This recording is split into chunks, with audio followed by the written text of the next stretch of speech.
Olá, meus queridos alunos, de volta com Direito Constitucional, segunda fase da OAB, estamos na aula 19ª aula, estamos analisando as ações do controle concentrado, já falei e reitero, matéria mais importante para a sua segunda fase. Vimos na aula passada as questões relacionadas à ação direta de inconstitucionalidade.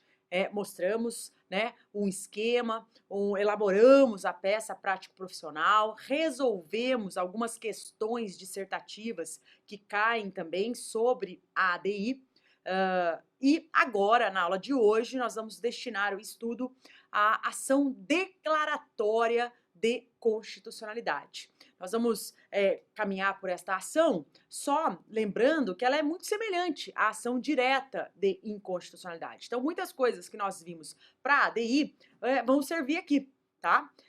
Nós focaremos os detalhes, até porque, como há semelhança entre a ADI, a ADC e a DPF, para conseguir identificar qual é a peça, vocês vão ter que saber bem quais são as peculiaridades de cada uma dessas ações, ok? E a ação declaratória de constitucionalidade, ela visa, declarar que a norma está de acordo com a Constituição, declarar a constitucionalidade daquela norma. E aí você pode me perguntar, mas espera aí, professora, eu já estudei as regras relacionadas ao processo legislativo. Sim, você deve ter estudado. E durante o trâmite de um projeto de lei, é feito o controle de constitucionalidade em relação a esse projeto. É feito um controle prévio. E depois a lei acaba sendo criada, sancionada pelo presidente, ela é promulgada, publicada e entra em vigor. E eu pergunto a vocês, será que não existe uma presunção de constitucionalidade dessas normas? Tendo em vista que elas passaram por um processo legislativo, houve controle de constitucionalidade lá em dois momentos, lá pelo Poder Legislativo, por meio do parecer da CCJ, da Comissão de Constituição e Justiça, depois lá na frente pelo Presidente da República, quando ele sancionou o projeto de lei por mostrar que ele está compatível com o texto constitucional. A pergunta é, será que essas leis, elas não têm uma presunção? Tem, elas têm uma presunção. Mas a presunção de constitucionalidade é uma presunção relativa, iuris tantum. Diferente seria, de uma presunção absoluta, iuri et de iure. A presunção relativa, vocês sabem, é aquela em que admite a prova em contrário. Então, quando for caso de ação declaratória de constitucionalidade, alguma coisa em relação a essa presunção que existe, ainda que relativa, deve estar acontecendo. Então, essa presunção deve estar sendo questionada. Veja, tem que existir várias decisões divergentes sobre aquela norma. Há, portanto, uma controvérsia judicial relevante. E por conta disso, que está sendo necessário invocar o Supremo Tribunal Federal para que ele diga, para que ele transforme uma presunção que era tão somente uma presunção relativa de constitucionalidade numa presunção absoluta, aquela que não comporta mais recurso, aquela que não admite mais ser impugnada. Por quê? Porque os tribunais de segundo grau, os tribunais estão divergindo, cada um está decidindo de uma maneira. Você entra com uma ação questionando aquela norma, lá no estado do Rio Grande do Sul, e a norma é declarada constitucional. Depois você vai lá para Santa Catarina, próximo, mas vai lá em Santa Catarina e diz que a norma é inconstitucional. Chega aqui em São Paulo e diz que a norma é constitucional. Enfim, cada local está dizendo uma coisa. E aí quem que tem que dar a palavra final? Quem é o guardião do texto constitucional? O Supremo Tribunal Federal. De modo que por meio desta ação, a ideia é essa, é transformar uma presunção que existe, uma presunção relativa de constitucionalidade das leis, em uma presunção absoluta. Até porque os efeitos da decisão final de mérito dada em sede de ação declaratória de constitucionalidade, os efeitos serão os mesmos que foram dados lá na ADI, na ação direta de inconstitucionalidade, ou seja, aqueles efeitos erga omnes, todas as pessoas. Aquele efeito de forma retroativa, como regra, efeitos ex tunc, E ainda o efeito vinculante, vai obrigar, né? Obrigar quem? Os demais órgãos do Poder Judiciário, o próprio Supremo pode alterar, mas os demais órgãos, né?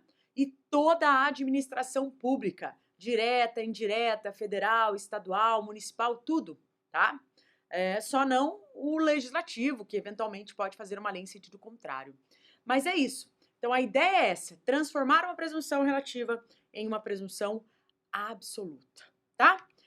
Vamos lá para a tela então para alguns slides sobre o assunto. Bom, primeira coisa que nós vamos lembrar em relação a esta ação, que ela foi introduzida pela Emenda Constitucional 3 de 2003. Então ela não é fruto do poder constituinte originário, tá? O poder constituinte originário é lá de 1988. Ela veio em 93, tá? Ela foi acrescentada ao rol lá do artigo 102, inciso 1º, a linha A da nossa Constituição, também a possibilidade de propositura da ação declaratória de constitucionalidade. Ela é regulamentada pela mesma lei que regulamenta a ADI genérica e a ADI por omissão, que é a Lei 9868 de 99. A competência para o julgamento dessa ação será do Supremo Tribunal Federal de forma originária, ou seja, a ação começa lá no Supremo Tribunal Federal.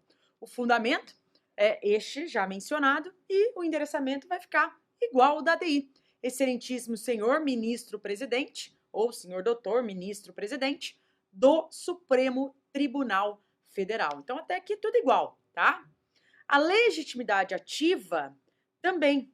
No artigo 103 da Constituição, nós vamos encontrar o rol de legitimados. Então, todas aquelas observações que nós fizemos em relação aos legitimados universais e especiais, né, elas também se aplicam aqui. Então, volta aqui para mim, para eu falar um pouquinho. Cuidado, que se vocês olharem o artigo 13 da lei, se vocês olharem quem que pode propor esta ação, lá o rol de legitimados é menor. Mas veja que a emenda 45 de 2004, ela equiparou os legitimados. Tá? Então, são os mesmos legitimados atualmente, mesmo que a lei ainda diga algo em sentido contrário, a lei não foi recepcionada nesse tocante, né, que trata dos legitimados para propositura da ação declaratória de constitucionalidade. Esta lei, este artigo, não foi recepcionada pela regra trazida pela emenda 45 de 2004, tá? Não foi recepcionada. Por quê? Porque esta emenda equiparou os legitimados. Então, são os mesmos. Aquele rol do artigo 103, que eu até trouxe aqui para vocês, olha lá comigo, né? O presidente da República, a mesa do Senado, da Câmara, da Assembleia Legislativa ou Câmara Legislativa do DF, o governador do Estado ou do Distrito Federal, Procurador-Geral da República, Conselho Federal da OAB, cuidado, né? Conselho seccional não pode, nada disso. Federal. Partido político com representação no Congresso, que basta um, ou se ele tiver um deputado ou um senador, já é suficiente, tá? Confederação sindical e entidade de classe de âmbito nacional.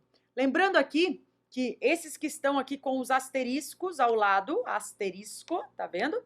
Tem aqui. Eles são aqueles legitimados que nós já conversamos, que eles precisam, né, esses que estão com os asteriscos, eles precisam o quê, gente? Demonstrar a tal da pertinência. Pertinência temática. O que é isso, professora? Pertinência temática. Já explicou, mas eu não entendi muito bem.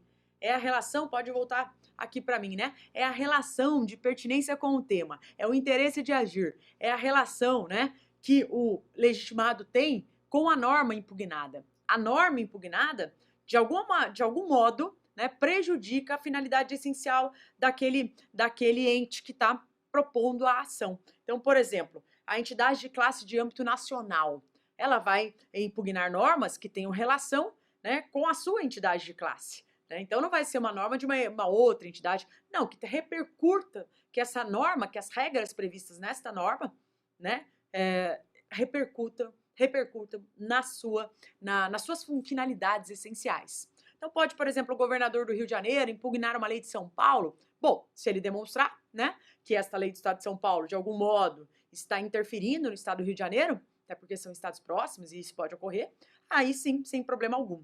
Mas tem que demonstrar, e esse tópico da pertinência temática é um tópico que deve vir, né, isoladamente, separadamente na sua peça, para você demonstrar para o examinador que você conhece o assunto e sabe que deve dar destaque ao assunto, tá? Até se não precisar demonstrar pertinência temática, não for, né, um dos legitimados desses incisos 4, 5 e 9 do artigo 103, é interessante que você continue fazendo um tópico dizendo que o legitimado é universal, que o interesse é presumido, o interesse de preservação da ordem constitucional é presumido, e que, portanto, ele não precisa demonstrar pertinência temática. Então, é interessante, ainda que ele não precise demonstrar, que você deixe claro isso na sua peça, tá? Bem, vamos mais um pouquinho. Além disso, o que é que vocês vão lembrar, né? Que esta ação, né? Olha que coisa interessante. Legitimação aqui, legitimidade passiva. Não há réu nesta ação, tá? Não há aqui autoridade coatora. Volte aqui para mim. Por quê? Porque nós estamos pedindo para o Supremo reafirmar, para o Supremo dizer o que a norma já é. Então, ainda que a presunção de constitucionalidade exista e seja uma presunção relativa, essa presunção existe e, na dúvida, o que nós devemos dizer? Que a norma está de acordo com a Constituição, que o processo legislativo foi observado, foi feito de forma rígida e que, portanto, a norma não viola o texto constitucional, tá? Então, esta legitimidade passiva não tem. Você vai apenas, né, falar do ato que solicitar a presunção, que esta presunção de constitucionalidade existente, né, se transforma numa presunção absoluta. Então, não vai ter legitimado passivo na ação declaratória de constitucionalidade, tá? Ela ainda não foi solicitada pelo examinador como peça prática profissional, mas já caiu em várias questões. Por isso eu até trouxe as questões para nós conversarmos sobre elas. Volta lá para a tela. Qual é o objetivo? Bom, o objetivo desta ação, como mencionado, transformar a presunção relativa de constitucionalidade das normas em uma presunção absoluta que não comporte mais discussão, né? Então é isso, e que todos os tribunais devam cumprir, porque, volte para mim, como já falei, a decisão do Supremo Tribunal Federal produzirá efeitos erga omnes para todas as pessoas e esse caráter vinculante vai obrigar, tá certo? Bem, um detalhe importante que agora nós vamos começar com as peculiaridades, né? Aliás, a não existência de legitimidade passiva nesta ação já é uma peculiaridade, né? Não ter a parte contrária aqui. O objetivo também, essa peculiaridade, que é transformar essa presunção, e também quanto ao objeto. Nós estudamos arduamente a questão do objeto na ação direta de inconstitucionalidade. Falamos tudo que pode ser objeto de ADI e tudo que não pode ser objeto de ADI. Mas, ainda que aquele rol seja extenso, nós lembramos que ele tem que ter natureza federal, aquele rol de leis ou atos normativos, né, devem ter natureza federal ou estadual, ou ainda, né, distrital, criada pelo Distrito Federal, no exercício da competência estadual. Aqui é diferente. Aqui, o objeto é mais restrito, tá? A ADI é meio termo, federal, estadual, distrital, no exercício da competência estadual. A ADC, que é a nossa agora, é mais restrita, só norma de natureza federal, e a DPF é a que contém o objeto mais abrangente, porque ela comporta, além de normas federais, estaduais, distritais, ela abarca outras duas espécies de normas que as outras duas não abarcavam, né? Que são as normas de natureza municipal, as normas municipais que violem diretamente o texto constitucional federal, e aquelas normas também criadas antes da Constituição de 88. Então, por meio da DPF, é a única ação do controle concentrado de constitucionalidade em que dá para alegar violação a preceito fundamental, de lei municipal e de norma criada antes de 88. Então, para discutir se uma norma foi ou não recebida, recepcionada, ou vamos fazer isso por meio de ADPF, ou, no caso concreto, no controle difuso de constitucionalidade. Tudo bem? Então, olha lá na tela. O objeto, como mencionei, né? Apenas normas federais podem ser objeto de ADC. E pós-constitucionais e emendas. Então, volte aqui para mim.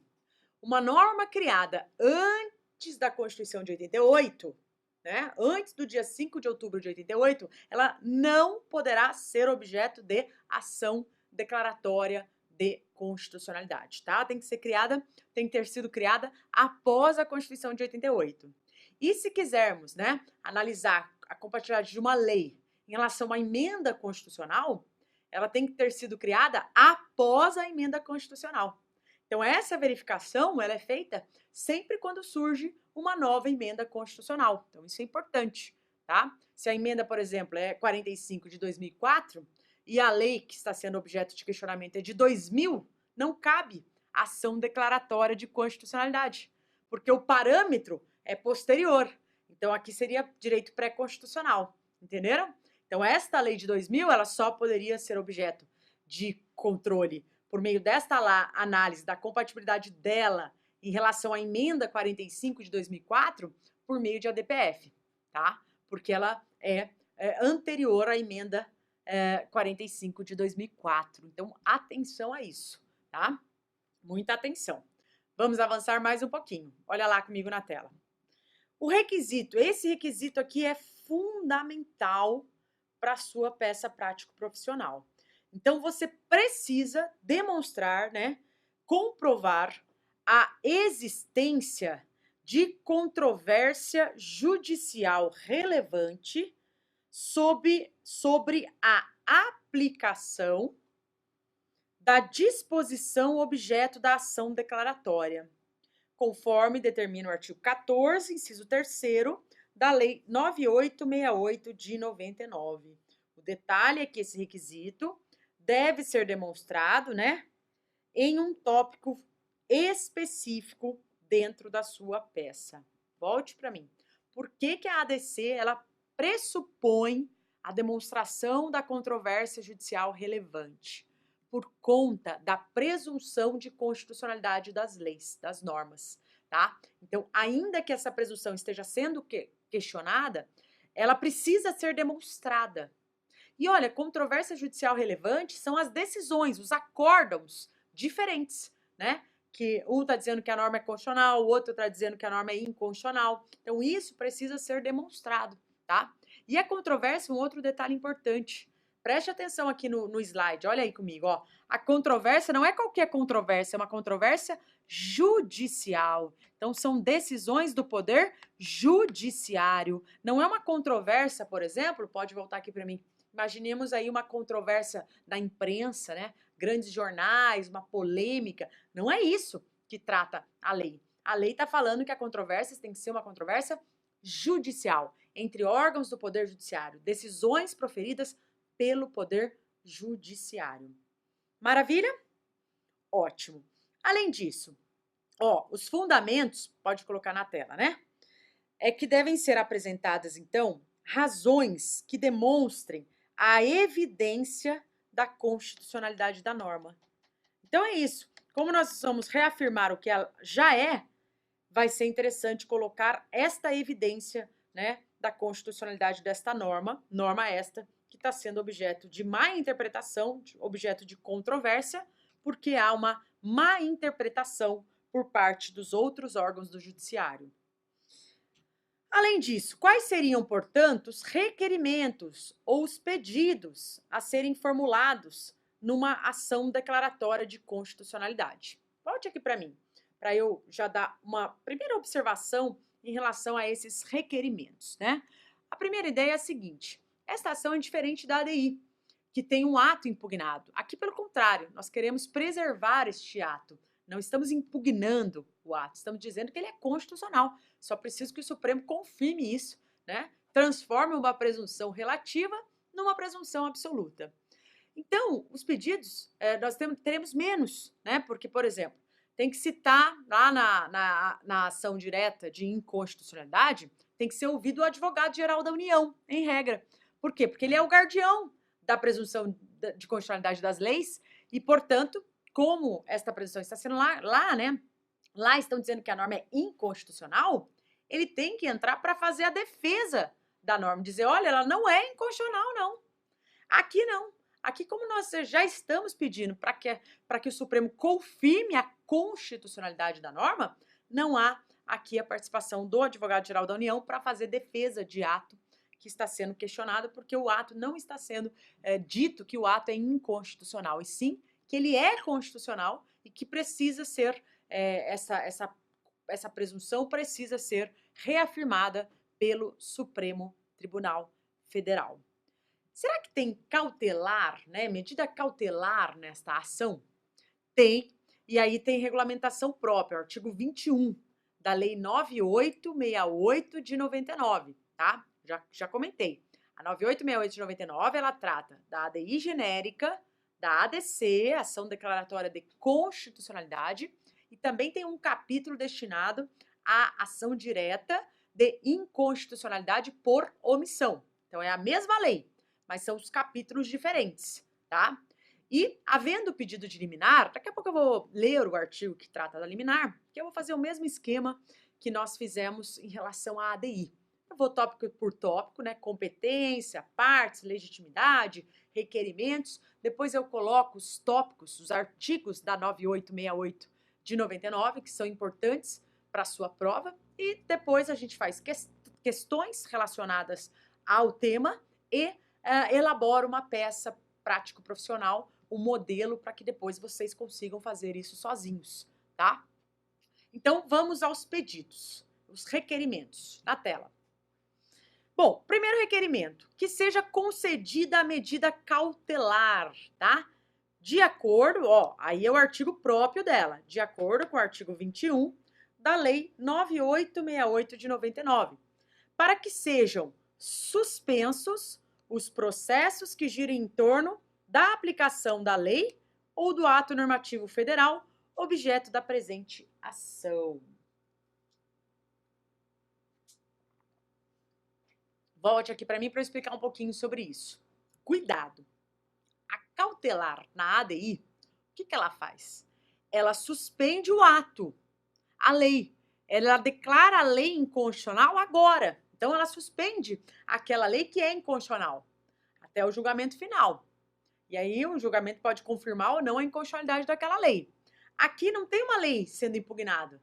Então, ela não vai declarar de antemão que a norma é constitucional. Não tem uma cautelar para dizer o que a lei já é, porque ela já é, presumidamente, constitucional. Ainda que a presunção seja relativa, a presunção existe.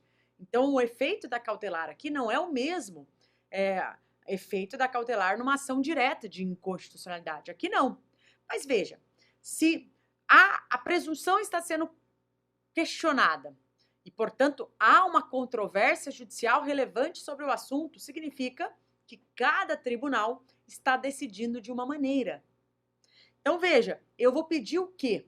Que sejam suspensos esses processos individuais que correm, né, no Brasil todo. Por quê? Porque, veja, se o Supremo decidir lá de forma definitiva, decidido estará aqui embaixo. A decisão do Supremo Tribunal Federal, ela produzirá efeitos erga omnes para todas as pessoas. É isso mesmo. Então, veja que aí suspende, né, para produzir esses efeitos erga omnes. Esta é a ideia. Então, suspende os processos individuais por até 180 dias, sob pena de a medida cautelar perder a eficácia. Infelizmente, está assim na lei, porque o julgamento tem que se dar, né, em até 180 dias. Nós vamos ver isso daqui a pouquinho. Mas o pedido é sempre a concessão da medida cautelar, se ela for colocada caráter urgente, se aparecer isso no problema, né? É necessário, vai causar prejuízo, então tem que colocar. O que mais? Olha lá para nós, no slide, olha lá comigo. Também vamos pedir que seja ouvido o Procurador-Geral da República, dentro do prazo de 15 dias, conforme determina o artigo 19 da Lei 9868 de 99. Além disso, nós vamos pedir a procedência, né, que seja julgada procedente a ação, declarando a constitucionalidade, pode até colocar, declarando de forma definitiva, né, de forma definitiva, a constitucionalidade da norma e a consequente publicação da parte dispositiva do acórdão na seção especial do Diário da Justiça e do Diário Oficial da União, conforme determina o artigo 28, isso é só cópia esse final, né, do artigo 28 da Lei 9868 de 99. O que mais que nós vamos lembrar? Atenção!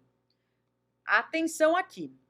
Sempre que houver medida cautelar, pedido de medida cautelar, ela deverá ser tratada em um item específico. Então, volte para mim, você abre lá dentro da sua peça, né, da medida cautelar em ação declaratória de constitucionalidade. Por quê? Porque isso te ajuda até a buscar o fundamento na lei. Tá assim escrito na 9868 de 99, né? Da medida cautelar em ação declaratória de constitucionalidade. Então, você já vai encontrar os artigos. Vai lá direto. Porque o artigo que fundamenta a cautelar na ADC, embora a lei seja a mesma, cuidado, hein? Embora a 9868 de 99 seja a mesma lei que regulamenta a ADI genérica, a ADC, e ainda a ADI por omissão, os fundamentos das cautelares, por exemplo, são outros. O fundamento utilizado, os artigos são outros. Né? Então, é interessante você deixar claro, né? Da medida cautelar em ação declaratória de constitucionalidade, porque isso vai facilitar para que você não coloque o artigo da ADI, né? Você está abrindo a mesma lei. E pode ser que você leia lá cautelar e acabe colocando cautelar o artigo da ação direta de inconstitucionalidade. Não, é o artigo que fundamenta a cautelar na ADC, na ação, até porque o efeito é diferente. Tudo bem? O que mais? Olha lá na tela. Você também tem que ter atenção quanto ao requisito da controvérsia judicial relevante. Porque esse requisito, além de ter no nome relevante, controvérsia judicial relevante, de fato ele é relevante para sua aprovação. Por quê? Porque ele é um divisor de águas ao tratar, quando o examinador trata da ADC. Né? Então, você vai ter que colocar lá no artigo 14, terceiro, você vai ver, né, da lei 9868 de 99, para fazer menção a esse requisito. Volte aqui para mim para explicar um pouquinho. Nós vamos ver que apareceu já na prova da OAB questão sobre a ADC e ela pressupunha o conhecimento justamente deste requisito. Então, quando você abre um tópico para treinar em casa, para escrever, para falar da controvérsia judicial relevante, o interessante é que você não está aprendendo apenas a fazer um tópico para colocar dentro da sua petição de ação declaratória de constitucionalidade. Você está estudando a matéria e treinando também uma forma de falar sobre isso se for perguntado em questão, porque já foi perguntado, né, para você explicar. Então, ao pegar o artigo 14 da lei, inciso terceiro, e parafraseá-lo, você está treinando também, não só para a peça, mas também para a elaboração das questões, tá? As questões, gente, a forma de responder é semelhante, né, à fundamentação jurídica da sua peça, né, que é parafrasear, é pegar o artigo, né, relacioná-lo ao caso, então é bem semelhante.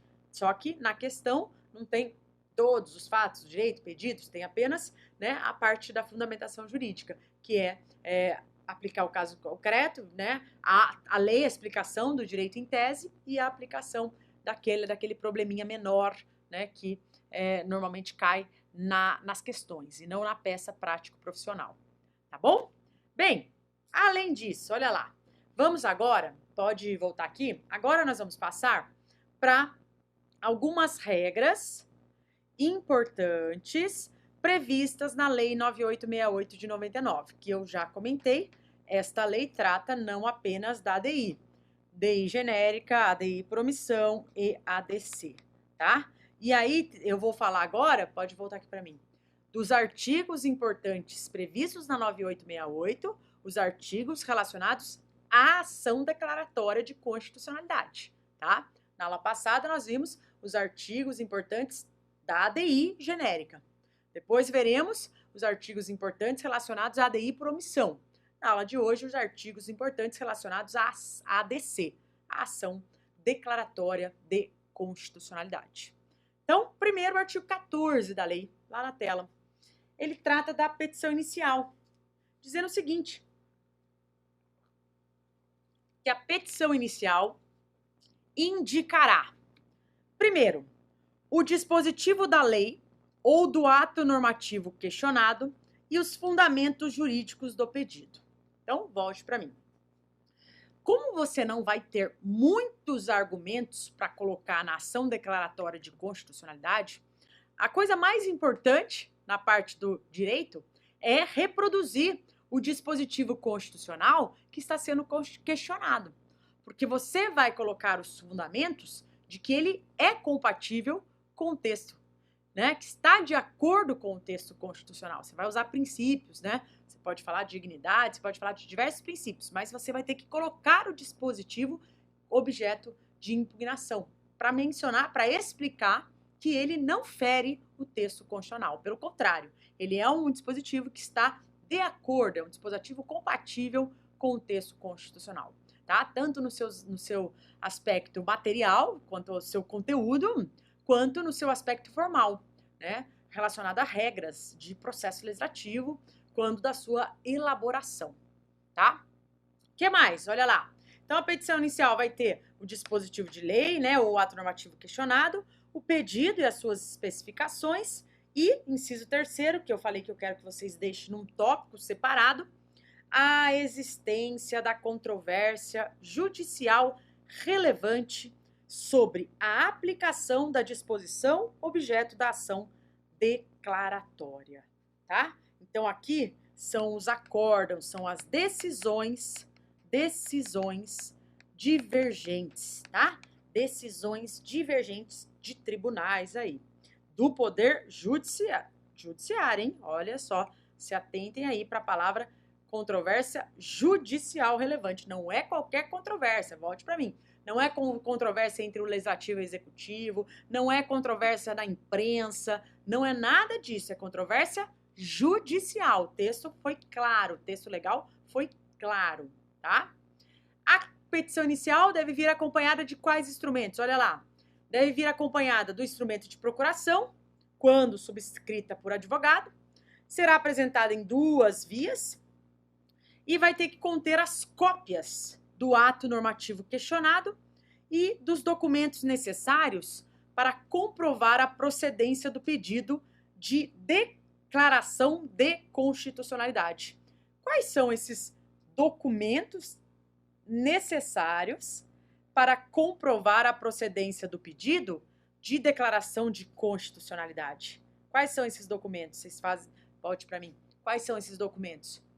As decisões, os acórdãos divergentes sobre aquela norma impugnada. Então, é exatamente isso. São as decisões divergentes. Esses são os documentos necessários para comprovar que você só está pedindo para que o Supremo declare a constitucionalidade porque ela está sendo questionada aqui embaixo.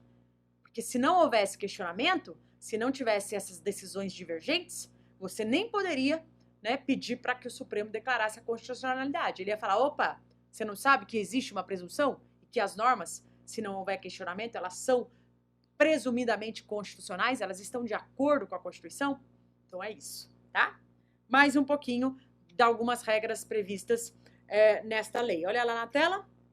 A petição inepta, não fundamentada e manifestamente improcedente serão liminarmente indeferidas pelo relator. E dessa decisão cabe agravo, tá? Mais uma vez, como a ADI, né? Esta ação não admite desistência, tem que ir até o final. É o artigo 16 que fundamenta isso. Então, se falar de desistência na ADC, embora o texto legal seja o mesmo da ADI e da ADC, você vai ter que mencionar o artigo relacionado à ADC. Volte para mim. Quando a lei ela tem regulamentação própria, né? Quando o instituto, quando a ação tem um fundamento próprio, é ele que você deve utilizar, porque certamente o que vai aparecer no espelho de correção vai ser, né, a ação não admite desistência, artigo 16 da 9868 de 99. Se for ADI, vai aparecer o artigo da ADI. Então, embora o texto legal seja o mesmo, né, nós vamos utilizar os artigos específicos de cada ação, porque isso demonstra conhecimento, ok? Volta lá para a tela, mais um pouquinho. Também não será admitida intervenção de terceiros, tá? Na ação declaratória. A ADI também não, mas aqui, ó, veja que está específico para o processo de ação declaratória.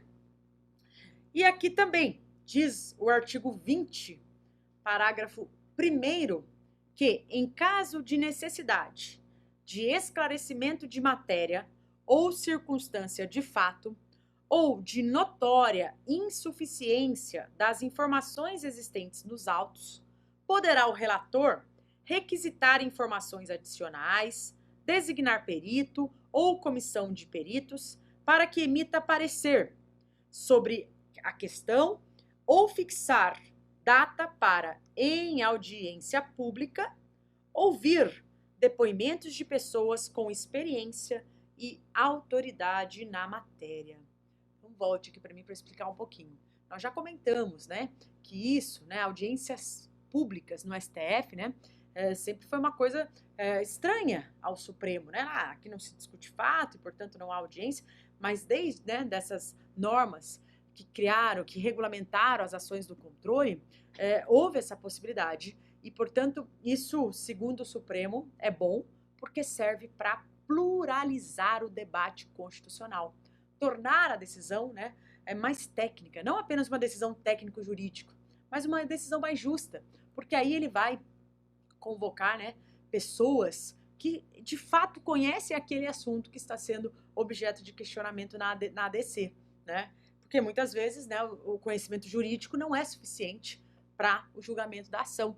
Então, pode aí o relator requisitar informações adicionais, né, designar perito, ele pode, né, querer ouvir as pessoas que tenham experiência e autoridade naquela matéria que está sendo questionada, tá?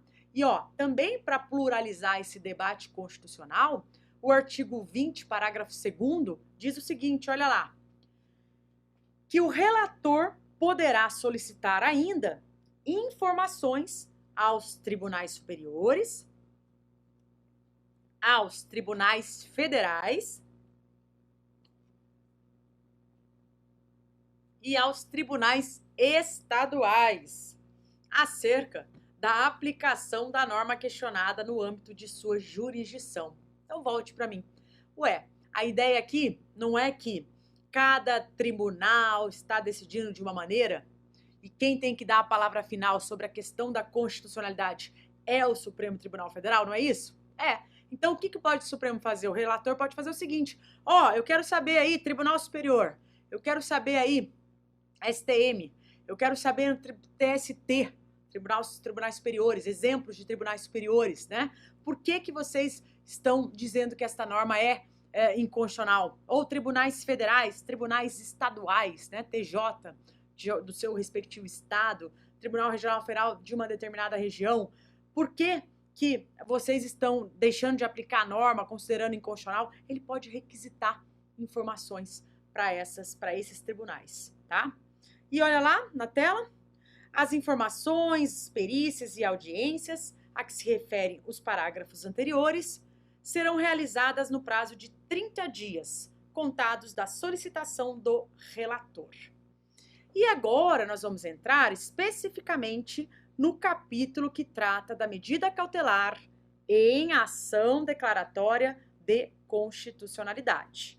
Então, essa medida cautelar, ela vem prevista no artigo 21 da lei, tá? 9868, estamos tratando da mesma lei, e ela diz que o STF, por decisão da maioria de seus membros, poderá deferir pedido de medida cautelar na ação declaratória de constitucionalidade.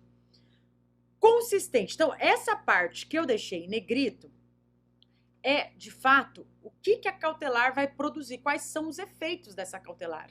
Então, ela vai consistir, na determinação de que os juízes e os tribunais suspendam o julgamento dos processos que envolvam a aplicação da lei ou do ato normativo objeto da ação, até seu julgamento definitivo. Esta é a regra. Então, volte para mim.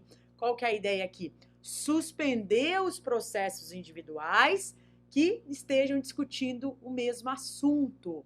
Por que que vai suspender? Mais uma vez, processos individuais teriam ali os seus efeitos interpartes, né? Mas por que que vai suspender? Porque se o Supremo decidir lá em cima, decidido estará aqui embaixo. A decisão do Supremo, ela produzirá aqueles efeitos que nós chamamos de erga omnes. E o efeito vinculante vai obrigar os tribunais a decidirem da mesma maneira, tá? Então é para isso que serve essa suspensão dos processos. Agora, olha lá o parágrafo único desse mesmo artigo 21. Concedida a medida cautelar, então essa é uma forma de fazer com que o Supremo, né, pelo menos coibir para que julgue, o Supremo fará publicar em sessão especial do Diário Oficial da União a parte dispositiva da sentença, no prazo de 10 dias, devendo o tribunal proceder ao julgamento da ação no prazo de 180 dias, sob pena de perda da eficácia da cautelar. Por quê? Porque os processos individuais não podem, né, serem prejudicados em virtude da inércia do próprio Supremo Tribunal Federal em analisar a ação, o mérito, tá? Agora, presta atenção, volte aqui para mim. Até agora, as regras que eu falei da lei, elas disseram respeito especificamente à ação declaratória. Então, como é que é dividida esta lei 9868? Ela trata da ADI genérica, ela tem um capítulo da ADI por omissão, ela tem um capítulo da ADC, da ação declaratória de constitucionalidade. E tem uma parte também destinada àquilo que é semelhante, aquilo que pode ser aplicado nas duas e que, portanto, tem alguns artigos que valem para as duas. Como esse artigo que nós vamos ler agora, o artigo 22. Olha lá comigo na tela.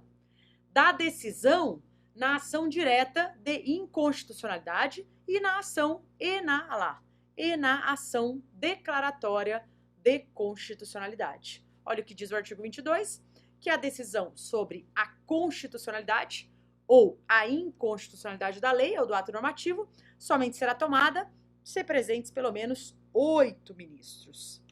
Que mais? Efetuado o julgamento, proclamar-se-á a constitucionalidade ou a inconstitucionalidade da norma impugnada, se num ou noutro sentido estiverem manifestado pelo menos 6 ministros, né? Por quê? Porque é maioria absoluta. Nós temos aí, volte para mim, tem que estar presente no mínimo 8, porque 6, né, precisam pelo menos para julgar.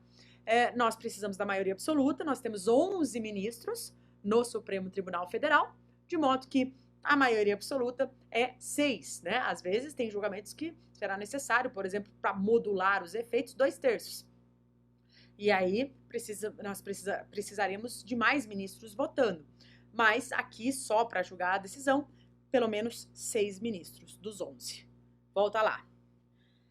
Isso tanto para a ADI, tanto para a ação direta de inconstitucionalidade, quanto para a ADC, ação declaratória de constitucionalidade.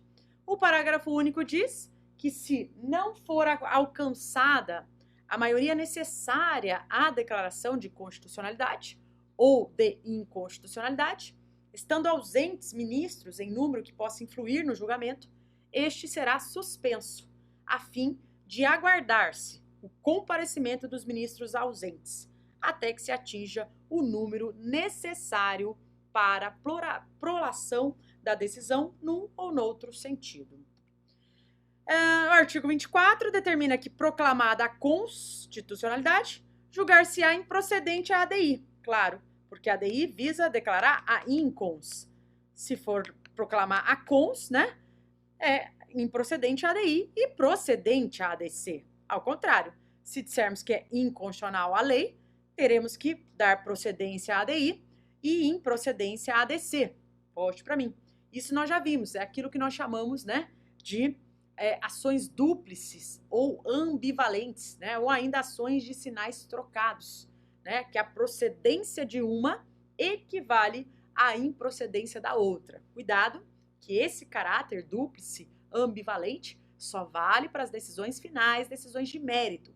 Não tem aplicação em relação às decisões cautelares, tá? Por quê? Porque a cautelar na ADI declara de antemão que a norma é inconstitucional, suspende o ato, e a cautelar na ADC suspende os processos individuais que estejam, né, que envolvam a mesma norma objeto de questionamento. Maravilha? Mais alguns artiguinhos para a gente finalizar o primeiro bloco. Julgada a ação, far-se-á a comunicação à autoridade ou ao órgão responsável pela expedição do ato. E o artigo 26 diz que a decisão que declara a constitucionalidade ou a incons é, né, em ADI ou ADC, é irrecorrível, nós já vimos isso, tá? Só pode interpor aí embargos declaratórios e também não pode ação rescisória, que seria para rescindir, para rescindir a coisa julgada também não cabe, tá? E outra é o artigo 27, que eu já comentei, né? Que é a tal da modulação dos efeitos lá por parte do Supremo Tribunal Federal. Esta modulação também vale, olha lá, para ação declaratória de constitucionalidade. Então, volte para mim. O que é isso, né? Em regra, os efeitos são erga omnes, ex tunc, vinculante, e aí, com o artigo 27, o Supremo pode modular isso. Ele vai ter que alegar, né, que dois requisitos, um ou outro, né, para justificar esta modulação. Primeiro, né, razões de segurança jurídica ou de excepcional interesse social. Um desses dois. E vai ter que modular por 2/3 dos seus membros, ok? No mínimo 8 ministros, para poder restringir os efeitos da declaração ou até mesmo, né, fixar uma data, ele vai fixar uma data para começar a valer, ou do trânsito em julgado, ou uma outra data, mas para fazer isso, 2/3 e alegar razões de segurança jurídica ou de excepcional interesse social. Isso vale tanto para a ADI quanto para a ADC, tá certo? Então, lá mais um artigo, artigo 28, diz que dentro do prazo de 10 dias após o trânsito em julgado da decisão, o STF fará publicar em sessão especial do Diário da Justiça e do Diário Oficial da União a parte dispositiva do acórdão. Parágrafo único. A declaração de cons ou de incons, inclusive a interpretação conforme, nós vimos isso, técnicas de interpretação, né, utilizadas no controle, a interpretação conforme e a declaração parcial de inconstitucionalidade sem redução de texto, olha lá, ela terá eficácia contra todos, então efeitos erga omnes e efeito vinculante em relação aos órgãos do judiciário e toda a administração pública, federal, estadual e municipal. Então volte para mim. A decisão de mérito, a decisão final, produz os 3 efeitos, erga omnes, ex tunc e vinculante, e também a interpretação utilizada. Então, se for declarada parcialmente, né, que parcela das interpretações é inconstitucional ou a interpretação é constitucional, isso também terá efeitos erga omnes, ex tunc e vinculante. E até a declaração parcial de inconstitucionalidade, tá? Bem, então, nesse primeiro bloco, nós vimos essa parte teórica relacionada à ADC, ação declaratória de constitucionalidade, só para fixar os principais aspectos desta ação, que é diferente da ADI, é que, primeiro, ela só comporta a análise de norma federal, só federal.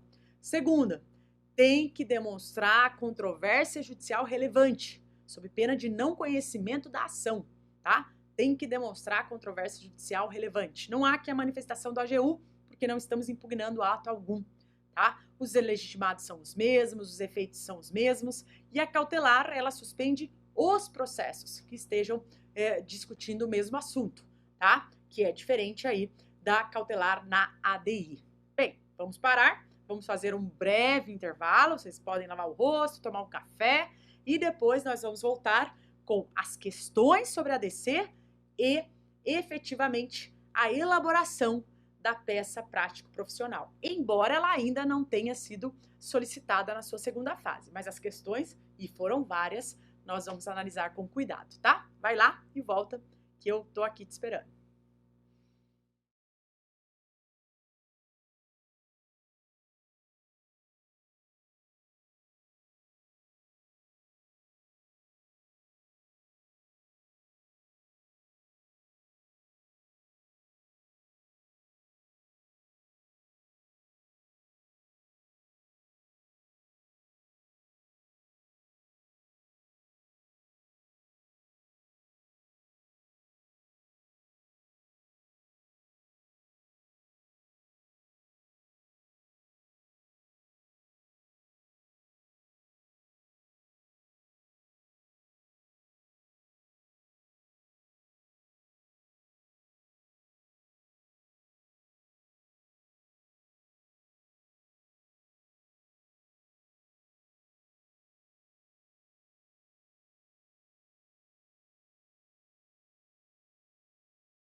Olá, pessoal! Estamos de volta com o direito constitucional e agora vamos colocar em prática aquele conhecimento teórico sobre a ação declaratória de constitucionalidade que nós vimos no bloco anterior.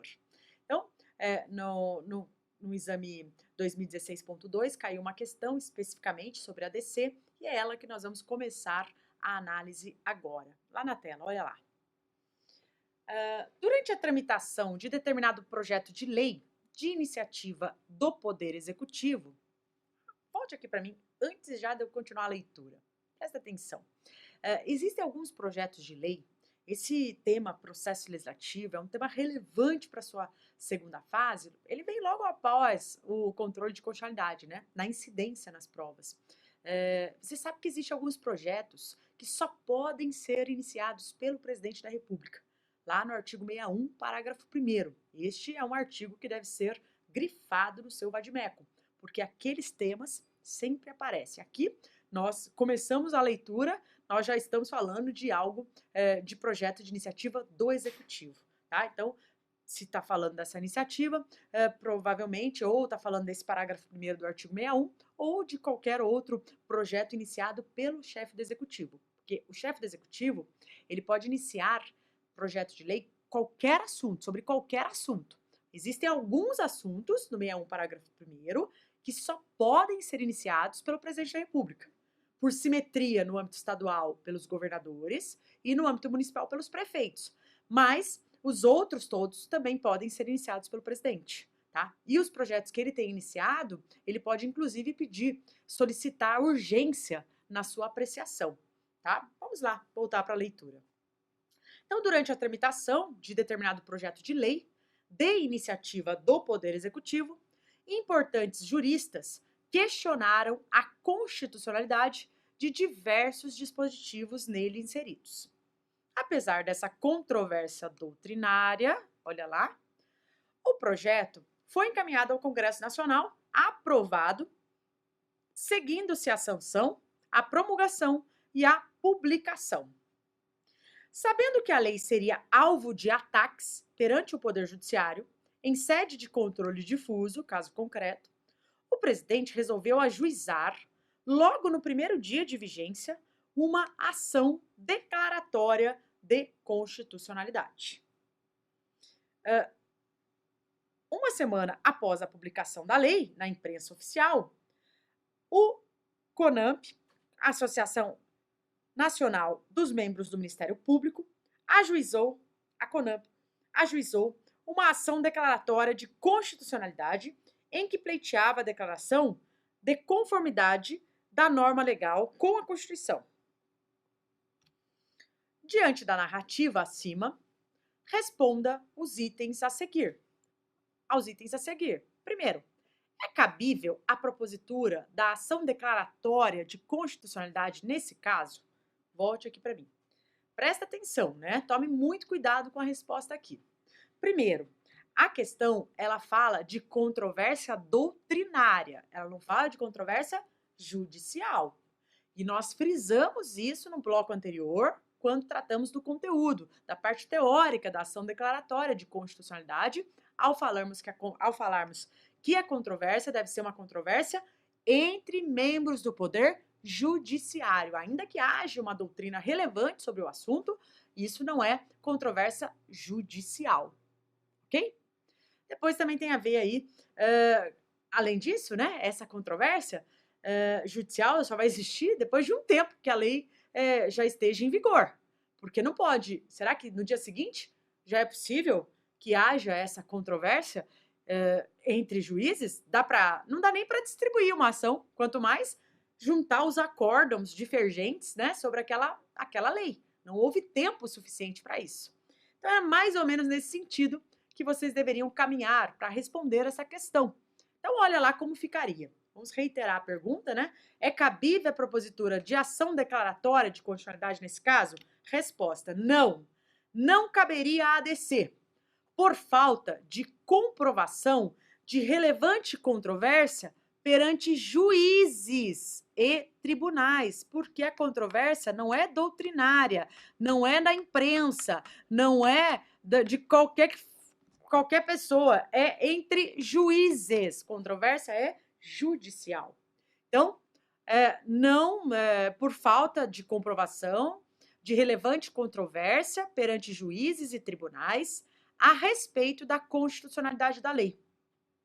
A controvérsia existente no âmbito da doutrina não torna possível o ajuizamento da ação declaratória de constitucionalidade. Com efeito, é de se presumir que, no primeiro dia de vigência da lei, não houve ainda tempo hábil, para a formação da relevante. Veja que não é só uma controvérsia judicial, não. A lei fala em relevante, né? Relevante controvérsia judicial. Isto é, não haveria decisões conflitantes de tribunais e juízos monocráticos espalhados pelo país. É a própria dicção do artigo 14, inciso 3º, da Lei 9868 de 99, que estabelece a necessidade de comprovação da relevante controvérsia judicial, não sendo, por conseguinte, o momento exato de se manejar a ADC. Então, volte para mim. Então, 2 problemas aí graves, né? Porque a controvérsia tem que ser entre juízes. E isso deve ser demonstrado porque o artigo 14, inciso 3º, é quem exige a comprovação sob pena da ação não ser conhecida, tá? Ok. E a letra B? Sempre vai aparecer assim, itens, né? Não vai aparecer apenas uma questão, não. Às vezes até A, B, C, né? Porque e a pontuação toda dividida entre os itens. Às vezes no mesmo item também a pontuação, né? Se você colocou o fundamento, explicou e colocou também o artigo, a pontuação total. Se colocou só o artigo, não pontua. Cuidado, né? Você sempre deve fundamentar suas respostas. A prova é clara e esse trecho que eu coloquei, essa observação que eu coloquei, que vocês vão ler daqui a pouco, ela é extraída da própria prova. A mera citação de dispositivo legal não confere pontuação. Então, você tem que mencionar o artigo e explicá-lo, parafraseá-lo, tá? Volta lá para a tela. Letra B. Em sede de ação declaratória de constitucionalidade, é cabível a propositura de medida cautelar perante o STF. Sim, ele já afirmou que cabe. Ok, você sabe até o artigo. Quais seriam os efeitos da decisão do STF no âmbito dessa medida cautelar? Maravilha, né? Volte aqui para mim. Fácil. É só você se valer do artigo 21, caput da lei, e parafrasear ele aqui, escrever, explicá-lo, tá? Então é tranquilo. E se você vai estar com vadimeco, certamente a cautelar já vai estar lá grifada. Então, olha como é que ficaria aí, como é que ficou, né, o gabarito comentado pela própria GV. Olha lá.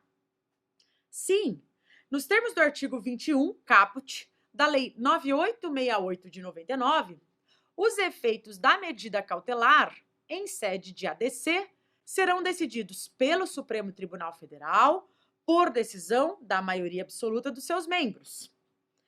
Tais efeitos de natureza vinculante, volte aqui para mim só para explicar um pouquinho. Vejam que no momento de elaborar a questão, vocês não vão apenas copiar o artigo, vocês vão tentar, né, transformar, né, vão tentar costurar, concatenar as ideias. Então, na verdade, o conteúdo da resposta, ele está todo na lei.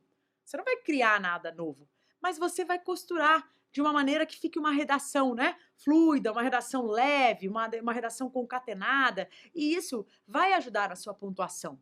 Né? Se você apenas cita, coloca lá de qualquer jeito, não, tente juntar, né? Então, nós estamos falando dos efeitos, olha lá, serão decididos pelo Supremo, maioria absoluta, você pode até colocar, se você sabe, né, que a maioria absoluta dos 11 são 6 ministros, você pode fazer menção, tais efeitos, né, natureza vinculante, que obriga, olha lá, ela fala na lei para todos, se você sabe a expressão em latim, você pode utilizar? Pode, principalmente essas expressões clássicas, né?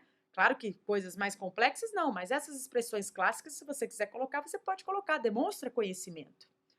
Tais efeitos, de natureza vinculante, serão erga omnes para todas as pessoas e ex nunc, de forma não retroativa, cuidado, dali em diante, consistindo na determinação de que juízes e tribunais suspendam o julgamento dos processos pendentes que envolvam a aplicação da lei ou do ato normativo objeto da ação até seu julgamento definitivo, que, de qualquer maneira, há de se verificar no prazo de 180 dias, nos termos do parágrafo único do artigo 21 da referida lei.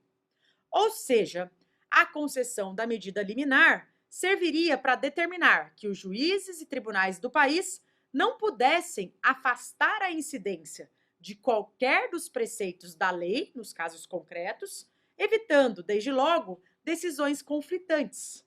O que é isso? Volte para mim. A lei não está sendo questionada? Não estão dizendo que ela é, né? Alguns tribunais estão dizendo que é constitucional, outros estão dizendo que é inconstitucional. A ação declaratória não é para reafirmar, é constitucional mesmo, de forma absoluta? Sim. Então, se o Supremo acolher a medida cautelar, ele está entendendo que a norma é constitucional. Então, ele suspende os processos individuais para quê? Tribunais, não vão afastar a aplicação de uma norma, porque provavelmente eu vou dizer lá no final da ação que a norma está de acordo com a Constituição. E esse afastamento de algo que é compatível, que está de acordo, que é constitucional, esse afastamento é que é inconstitucional. Então, suspendam, né? Esperem a minha decisão, porque ela já produzirá efeitos erga omnes e vinculante. Volta lá para a tela. Pode o STF, portanto, por maioria absoluta de seus membros, conceder a medida cautelar, com efeitos ex nunc. Aliás, pode o STF, por maioria de seus membros, né, modular aqui também. Pode conceder a cautelar com efeitos ex nunc. Então, volte aqui para mim só para eu explicar. A decisão final, a decisão de mérito, dada em sede de ação declaratória, ela produz efeitos ex tunc, retroativos. A decisão cautelar, nunc, não retroativos, dali em diante. Mas é possível que a decisão cautelar, que o Supremo dê efeitos retroativos na própria cautelar.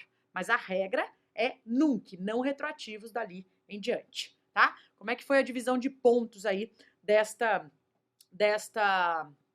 questão? Olha lá. A letra A, né, se você tivesse respondido que não caberia ADC, pois não havia relevante controvérsia judicial, né, tendo em vista o pouco tempo de vigência do ato normativo, já ganharia 0,55, e se mencionasse o artigo 14 mais 0,10. O segundo item, né, ele se divide aí em dois.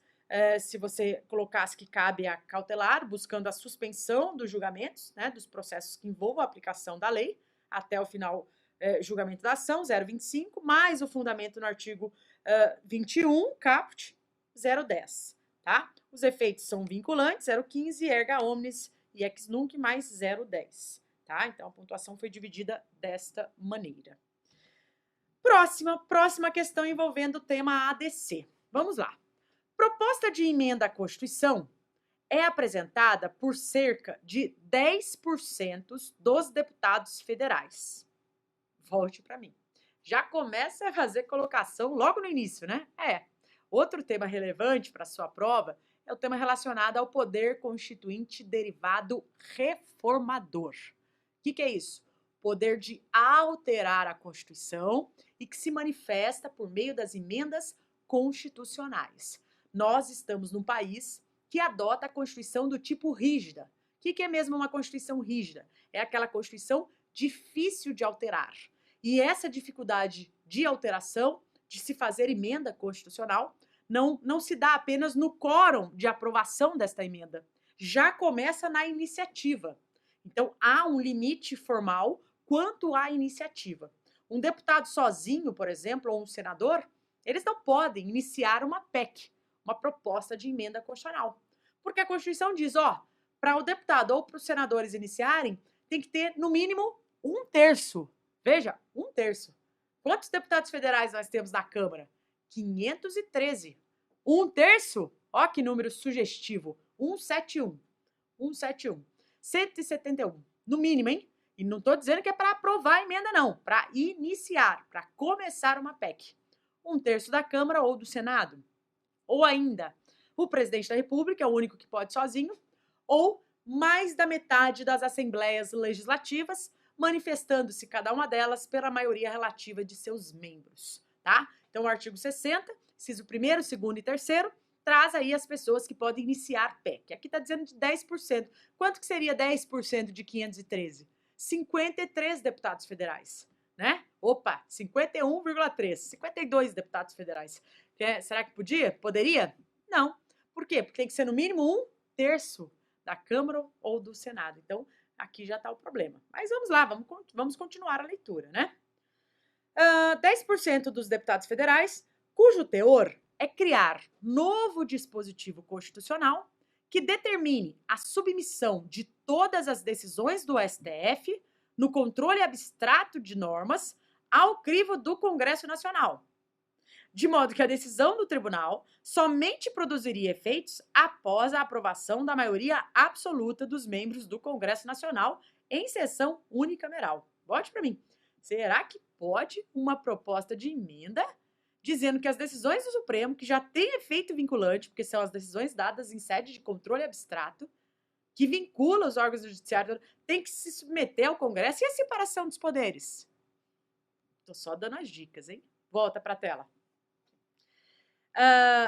Ao crivo do Congresso Nacional, de modo que a decisão do tribunal somente produziria efeitos após a aprovação da maioria absoluta dos membros do Congresso Nacional em sessão unicameral. A proposta é discutida e votada nas duas casas do Congresso Nacional, onde recebe a aprovação da maioria absoluta dos deputados e senadores, nos 2 turnos de votação. Encaminhada para o presidente da República, este resolve sancionar a proposta, publicando a nova emenda no Diário Oficial. 5 dias após a publicação da emenda constitucional, a mesa da Câmara dos Deputados apresenta perante o STF ação declaratória de constitucionalidade, em que pede a declaração de constitucionalidade desta emenda com eficácia erga omnes e efeito vinculante. A partir da hipótese apresentada, responda justificadamente aos questionamentos a seguir, empregando os argumentos jurídicos apropriados e apresentando a fundamentação legal pertinente ao caso. A. Há inconstitucionalidades materiais ou formais na emenda em questão? B. A ação declaratória de constitucionalidade poderia ser conhecida pelo Supremo Tribunal Federal? Mais uma vez, a simples menção ou transcrição do dispositivo legal não pontua. Vamos com calma, uma de cada vez. Primeiro, há inconstitucionalidades materiais ou formais em questão? Na emenda em questão? Volte para mim. Diversas. Várias inconstitucionalidades. Primeira coisa que você precisava saber para responder essa questão. O que é inconstitucionalidade material e o que é inconstitucionalidade formal, né?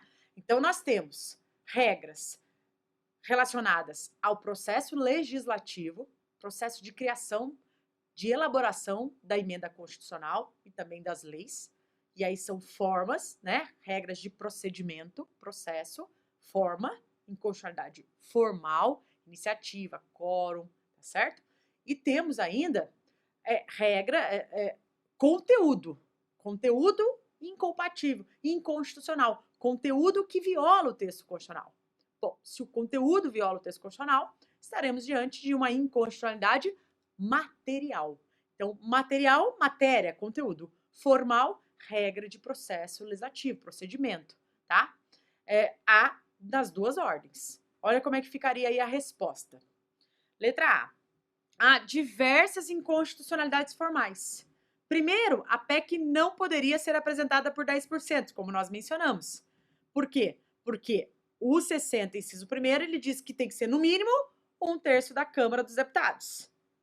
Segundo, ela tem que ser aprovada por 3/5 dos votos em 2 turnos e nas 2 casas, e não pela maioria absoluta, como está mencionado lá.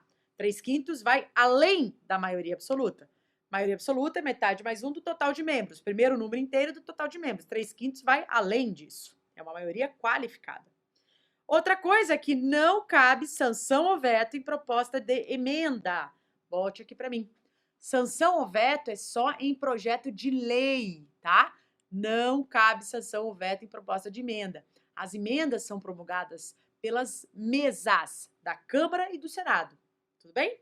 Lá na tela. Pois, conforme o artigo 60, parágrafo 3º, olha lá, as emendas deverão ser promulgadas pelas mesas da Câmara e do Senado. Cuidado, volte para mim para um detalhe. Existe a mesa do Congresso Nacional, que tem uma formação mista, portanto, há membros da Câmara e membros do Senado. Não é esta mesa quem promulga. É tudo separado, a votação separada, a iniciativa separada, promulgação separada. Mesas da Câmara, mesas do Senado. Ao final da emenda, você vai ver a assinatura do presidente da mesa da Câmara e do presidente da mesa do Senado. A mesa do Congresso é diferente. Lá na tela. Materialmente, agora quanto ao conteúdo. Materialmente, também há inconstitucionalidade, uma vez que o teor da proposta, ao submeter todas as decisões do STF no controle abstrato ao crivo do Congresso Nacional, é atentatório contra a cláusula pétrea da separação dos poderes, prevista lá no artigo 60, parágrafo 4º, inciso 3º do texto constitucional. Pois esta cláusula pressupõe um sistema de freios e contrapesos, com controle e vigilância dos poderes constituídos entre si, sendo a emenda tendente a abolir tal cláusula. E, volte para mim, está escrito lá, né? Sequer será objeto a proposta de emenda que tenda a abolir. Não precisa abolir. A mera tramitação desta PEC, que visa abolir cláusula pétrea, a mera tramitação já é inconstitucional. E vamos responder, então, estas todas seriam as respostas destinadas ao item A. Veja o tanto de inconstitucionalidade aqui, né? Então, a pontuação ficou toda desmembrada, vocês vão ver.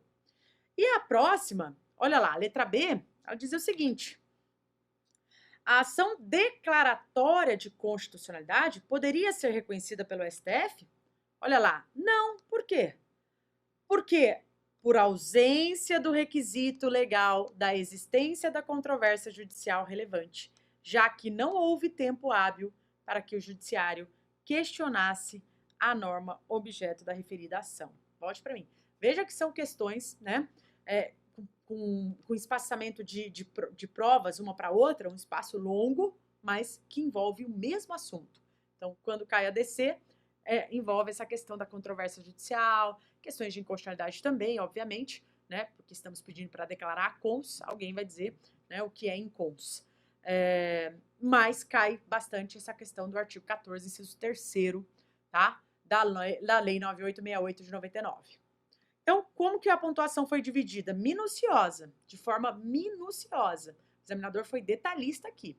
Então, para você conseguir a pontuação total, olha lá, você tinha que colocar vários tópicos, olha lá.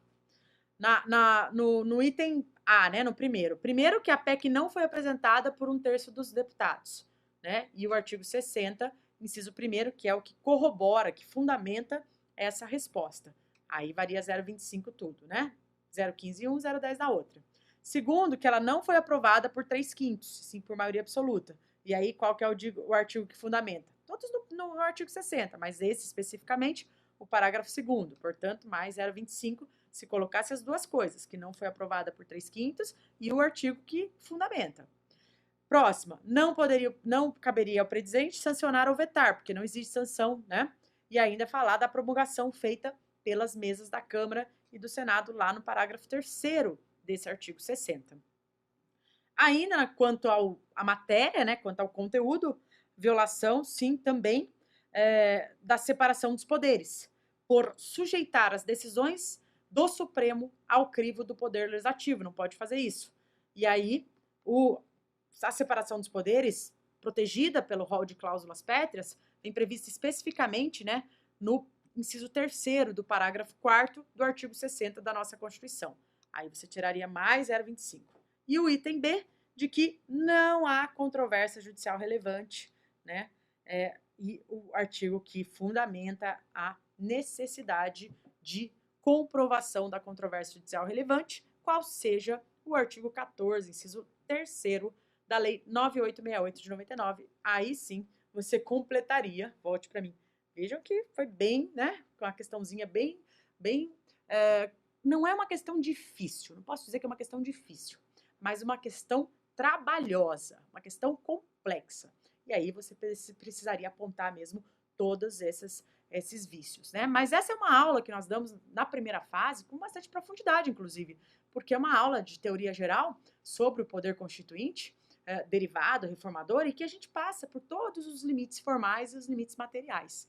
Então, você que escolheu segunda fase constitucional para fazer na segunda fase, certamente leu o artigo 60 mais de uma vez e, portanto, conseguiria, né, responder uma questão, ainda que com essa complexidade, com essa minuciosidade, né, com esses detalhes todos aí. Tudo bem? Tranquilo? Bom, então o que nós vamos fazer agora? Nós vamos fazer mais uma questão, tá? Tendo em vista que não caiu ainda a peça prático-profissional da ADC, nós estamos resolvendo as questões que caíram. Mas aí eu trouxe um modelo para que vocês saibam, pelo menos, as principais diferenças, né, entre ela e a ADI. Um modelo, inclusive, do livro de um amigo, professor Marcelo Galante, talvez vocês conheçam. Ele tem um livro de prática interessante também. E aí eu trouxe o modelo dele aqui para a gente elaborar junto a ADC, tá? Mas vamos fazer mais uma questão. Olha lá na tela. Determinado ministério apresentou desempenho considerado insuficiente pela imprensa e pela opinião pública, havendo sério questionamento quanto aos gastos públicos destinados para sua manutenção. Dessa forma, um senador pelo estado Y apresentou um projeto de lei no sentido de extinguir este ministério. Tal projeto foi votado em plenário em um dia em que 32 dos 81 senadores estavam presentes, sendo aprovado pelo voto da maioria dos presentes e encaminhado à Câmara dos Deputados. Contando com forte apoio popular, a proposta legislativa foi aprovada pela maioria absoluta dos deputados federais e encaminhada ao presidente da República, que a sancionou 12 dias úteis depois de tê-la recebido, determinando sua imediata publicação no Diário Oficial da União. Uma semana após a publicação da lei na imprensa oficial, a CONAMP, a Associação Nacional dos Membros do Ministério Público, ajuizou uma ação declaratória de constitucionalidade em que pleiteava a declaração da conformidade da nova norma legal com a Constituição. Pergunto, responda justificadamente aos questionamentos a seguir, empregando os argumentos jurídicos apropriados e apresentando a fundamentação legal pertinente ao caso. Há algum vício que fulmine a inconstitucionalidade da norma em questão? A CONAMP poderia ter ajuizado a ADC? Olha lá. A norma possui vários vícios quanto à sua constitucionalidade. Projeto de lei para extinguir ministério é de iniciativa privativa do presidente da República. Está prevista lá no artigo 61, parágrafo 1º, inciso 2º, a linha E da Constituição. Havendo, portanto, vício formal de iniciativa, já que o mesmo não poderia ter sido apresentado por um senador, sim pelo presidente da República. Houve ainda vício na votação do projeto no Senado Federal. Eis que o artigo 47 exige a presença da maioria absoluta dos membros da Casa Legislativa para a votação de um projeto de lei. Ou seja, no caso, seria necessária a presença de, no mínimo, 41 senadores, tendo em vista que o Senado é composto de 81 senadores. A maioria absoluta é a metade mais um, total, ou seja, no mínimo 41 para começar a votação. Depois ela vai ser pela maioria, né, pelo voto dos presentes aí, a maioria dos presentes. Mas tem que ter a presença mínima de 41 senadores. B. Apesar de legitimada pelo artigo 103, inciso 9 da Constituição, a CONAMP não poderia ter apresentado a ADC. Por quê? Mais uma vez, mesma coisa. Ausente o requisito da pertinência temática, que deve obedecer, consoante a jurisprudência da STF, né, relação de vínculo entre a lei que está impugnando e aquilo que a associação protege, e além do mais, tendo a proposta, aqui a parte aqui que é igual. Além do mais, tendo proposta a ação apenas uma semana após a publicação, não foi seguido o requisito da controvérsia judicial relevante prevista no inciso 3º do artigo 14 da Lei 9868 de 99. Volte para mim. Vejo de novo, né, que mais uma vez apareceu a questão da controvérsia judicial relevante. E aí, um plus, a questão dos legitimados, que precisam demonstrar pertinência temática e os que não precisam. E esse tópico, embora eu não tenha falado com muita intensidade aqui na aula da ação declaratória de constitucionalidade, nós falamos com intensidade na aula de ADI, na aula de ação direta de inconstitucionalidade. Até porque os legitimados são os mesmos. Então, nós falamos que isso é recorrente. E caiu. Mesmo numa outra ação, também veio a questão da pertinência temática, né? Assuntos que vocês conhecem relacionados ao controle. E a pontuação, professora, como é que foi feita pela banca examinadora, né? A pontuação dessa questão. Olha lá. No item A, você teria que colocar que a iniciativa era do presidente, e aí você já ganhava 0,20. E se você colocasse também o artigo, ganhava mais 0,20 e conseguiria aí a pontuação integral. No item B, você vai colocar ausente, né, o pressuposto, o requisito da pertinência temática, porque a associação lá dos membros do Ministério Público não tem nada a ver com o objeto questionado. E o requisito, né, de que não houve o cumprimento do requisito da controvérsia judicial relevante, apontando ainda o artigo que fundamenta a existência desse requisito para que você pudesse ter a pontuação integral, que era o 0,40. Ok? Pode voltar aqui para mim. E agora nós chegamos no momento interessante da nossa aula, caminhando aí para o final, um momento que nós vamos elaborar, né? Que eu trouxe aqui um esboço, tá?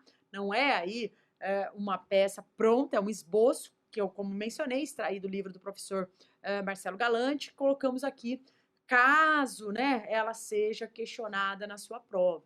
Lembro que não foi ainda, que ela especificamente, né, não foi questionada dessa maneira, mas é possível que você lembre, tomando por base o modelo central da ADI.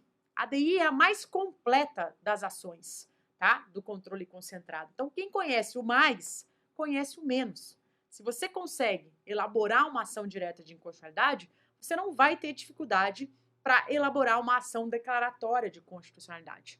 Você só vai ter que tomar cuidado com as peculiaridades desta ação, né? Por exemplo, primeiro, não tem réu, né? Porque não estamos questionando, estamos dizendo que a norma é constitucional. Então, não tem aí um órgão que está praticando a inconstitucionalidade. Não, eu vou falar que a lei é constitucional. Então, não tem um réu que você vai propor, tá? Outra coisa é que ela só comporta a norma federal. Só pode ser objeto de controle por ADC, norma, lei ou ato normativo de natureza federal. O terceiro item é que precisa demonstrar a pertinência temática. E, além disso, é possível a medida cautelar para suspender os processos individuais, né, que estejam discutindo o mesmo assunto. Então, esses são os detalhes centrais desta peça. Vamos elaborá-la juntos? Olha lá. Bom, como a competência do STF, o endereçamento é o mesmo, excelentíssimo senhor doutor, ou excelentíssimo direto, senhor ministro-presidente, mas não esquecer, né, do ministro-presidente, do Colégio Supremo Tribunal Federal. Então, aqui vai ter o legitimado ativo, que vai ser alguém lá do artigo 103, tá? Por seu advogado, regulamento escrito na OAB, escritório, né? Vem respeitosamente a presença de Vossa Excelência, com fundamento no artigo 102, inciso 1º, a linha A da Constituição, no artigo 13 e 21 da 9868 de 99, propor a ação declaratória de constitucionalidade com pedido cautelar, de medida cautelar. Volte para mim. Se houver alguma informação no problema, caráter urgente, né, não dá para esperar, né, vai precisar pedir cautelar. E se você pediu a cautelar, vai colocar o tópico na sua peça, você já coloca no nome da ação. Por quê? Você já mostra para o examinador que você conhece o assunto e que você sabe que precisa pedir a cautelar. Então, já coloca no nome, porque até para você não esquecer de colocar na hora que estiver elaborando a sua peça, tá? E lembrar que o artigo da cautelar na ADI é um, o artigo na cautelar na ADC é outro, até porque elas são diferentes, tá? Os efeitos delas são outros. Embora seja os mesmos requisitos, né, a quantidade de ministro e etc., o efeito é diferente. Não há o caráter dúplice em relação às cautelares, o pedido, né, a liminar, a cautelar dentro dessas ações. Volta para a tela. Então, a ação declaratória de constitucionalidade com pedido cautelar, uma vez que a norma federal, né, dá destaque a isso, federal objeto da ação é constitucional e vem sendo causa de controvérsia judicial, conforme se comprovará. Aqui você vai fazer um tópico da competência do Supremo, só para explicar resumidamente, né, o artigo 102, inciso 1º, a linha A do texto constitucional. Vai abrir um outro tópico. Volte para mim aqui. Detalhe importante é que aqui nós estamos tratando de matéria de direito. Então, você não vai ter, né, casos, coisas fáticas para colocar aqui. Então, você vai ter que desmembrar bem a peça nos detalhes, né? Se você tem uma ADI, por exemplo, e tem bastante fundamento para colocar nela, você não vai ficar desmembrando tudo, da legitimidade, do Supremo. Não, você vai fazer isso durante a feitura, no corpo, né? Já coloca que era a competência do Supremo no corpo. Agora, como aqui não tem tanta coisa para colocar, aí você pode fazer tudo separado. Não que não possa fazer isso na ADI, também pode, até para dar destaque. Mas dependendo de tanto de informação, de fundamentação jurídica que você vai colocar na ADI, talvez não haja espaço suficiente para separar tudo por item, né? Porque aí você pula uma linha entre cada item, etc. Então, às vezes, não dá tempo de colocar tudo. Mas aqui tem que dar, porque não tem muita coisa para colocar na ADC, ok? Então, olha lá. Da legitimidade ativa, explicar, né, os motivos que o legitimado tem para propor a ADC, tá? A sua previsão.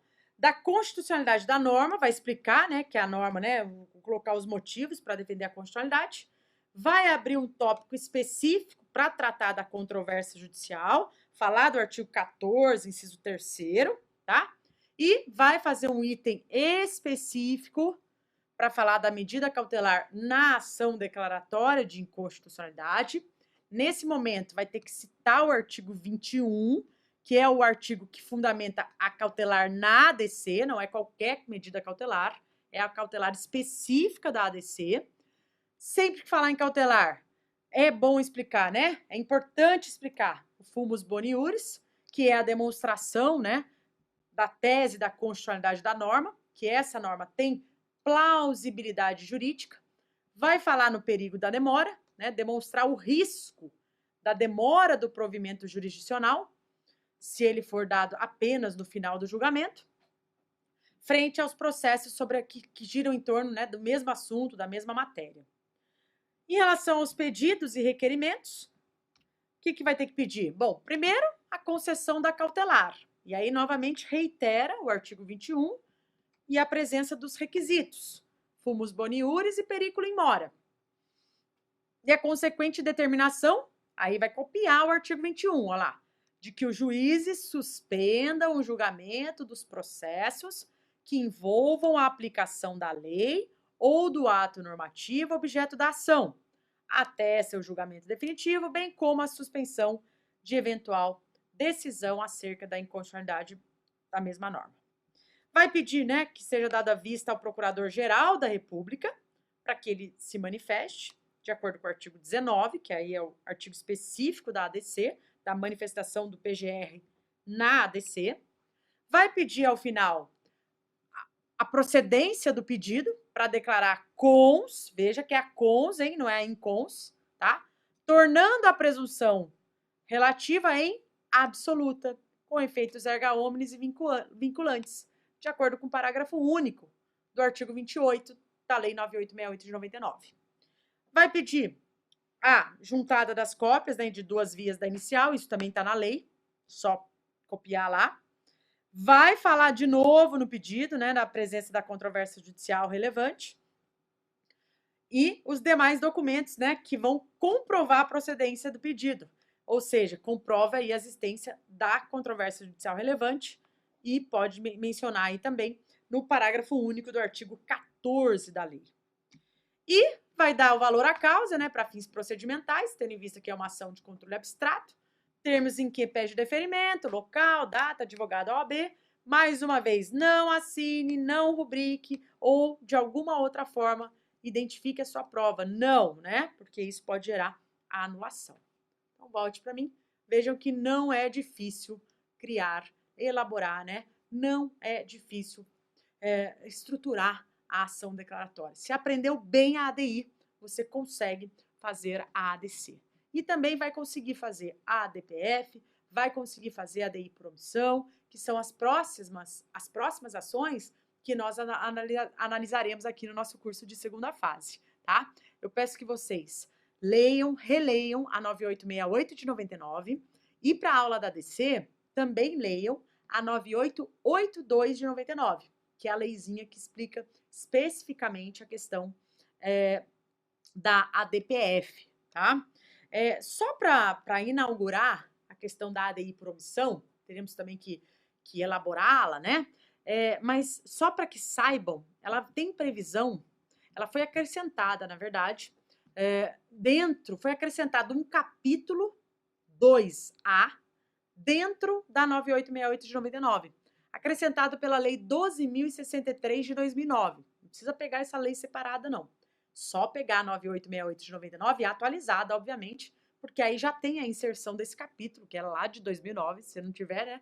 Aí tem que comprar tudo novo, porque, pelo amor de Deus, hein? Eu tenho alunos de todas as idades, então às vezes tem alunos que se formaram lá atrás, e aí tem textos desatualizados, então tome cuidado. Mas saibam que esse capítulo é 2A porque ele foi inserido posteriormente, né? Se a lei é de 99, o capítulo destinado à regulamentação da ADI por omissão, ele veio só em 2009, ou seja, 10 anos depois, né, que veio a regulamentação dentro da própria lei da ADI, um capítulo destinado à ADI por omissão, tá? Então, parece que vocês já adiante, olha aí na tela só para vocês saberem, ó, esse capítulo aqui, ó, tá? O capítulo 2A da Lei 9868 de 99, capítulo este que foi incluído pela Lei 12.063 de 2009. Então, ele trata, ó, da ação direta de inconstitucionalidade por omissão, que é o tema que nós abordaremos na próxima aula. Então, volte aqui, só para eu falar uma coisa interessante também para vocês. Esta lei, este capítulo, ele traz a possibilidade, inclusive, de medida cautelar em ADI por omissão. E isso é interessante vocês saberem, porque a história do Supremo, né, os julgamentos antigos, é de que não cabia cautelar em ADI por omissão.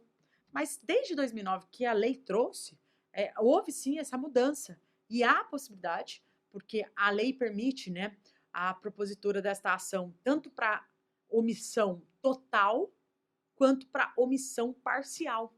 Então é possível cautelar, tá? Nós vamos ver com cuidado na próxima aula, não precisem se preocupar com isso, mas já saibam, né? Já adiantem. Teremos que falar ainda da ADI por omissão e da DPF. E depois os tópicos recorrentes, né? Os detalhes sobre o controle de constitucionalidade para a gente conseguir finalizar e passar para o bloco dos recursos, né? Então vimos as garantias constitucionais, estamos no bloco das ações constitucionais e precisamos ainda entrar no bloco dos recursos, tá? Que são pelo menos os 3 grupos básicos de peças que podem cair na sua segunda fase em direito constitucional. Sempre, obviamente, respondendo também alguma questão subjetiva que trate do assunto, porque, como eu combinei no início do curso, a minha ideia era treinar peça, mas concomitantemente treinar resolução de questão, porque não adianta você saber fazer a peça e não conseguir resolver as questões subjetivas. Você precisa da bagagem de conhecimento nas duas esferas, na esfera da elaboração da peça prática profissional e na resolução das questões. Então, é isso que eu venho fazendo, tentando mesclar, né, parte prática com peça com resolução de questões. E a parte de conteúdo material, vocês têm no curso de primeira fase também, né, pelo menos não de forma tão aprofundada quanto merecíamos, né, constitucionalistas aqui de plantão, mas pelo menos uma bagagem você tem lá e você tem o apoio dos seus materiais, dos seus livros, para conseguir finalmente a aprovação, tá bom? Então era isso que eu queria falar para vocês hoje. Desejo aí bons estudos, receba meu abraço ainda que virtual, me adicionem lá nas mídias, né? Eu sempre deixo no meu primeiro slide, eu deixo aí minhas mídias. Não sei se dá para voltar aqui rapidinho, só para eu mostrar para eles. Deixa eu ver se eu consigo voltar de forma mais rápida aqui. Aqui, eu sempre deixo... opa, vamos ver aqui. Eu sempre deixo aqui, né, minhas mídias, olha lá na tela, um breve currículo e as minhas mídias, se vocês quiserem seguir lá no Instagram, eu não coloco tanta coisa, mas algumas coisas eu coloco. Facebook, tem a minha página, vocês podem curtir, meu e-mail tá aí, e a senha de descontos, né, para aquisição de livros da Editora Foco, caso tenham o desejo, é só entrar no site da Editora Foco, simular a compra e colocar lá a minha senha de desconto, que é Professora Bruna aí, tudo junto, tá bom? Não deixe de dar a notícia de como vocês estão indo nos seus estudos e adicionar lá, ficarei feliz, tá? E de que estado vocês estão assistindo, também gosto muito de saber isso. Um abraço, até!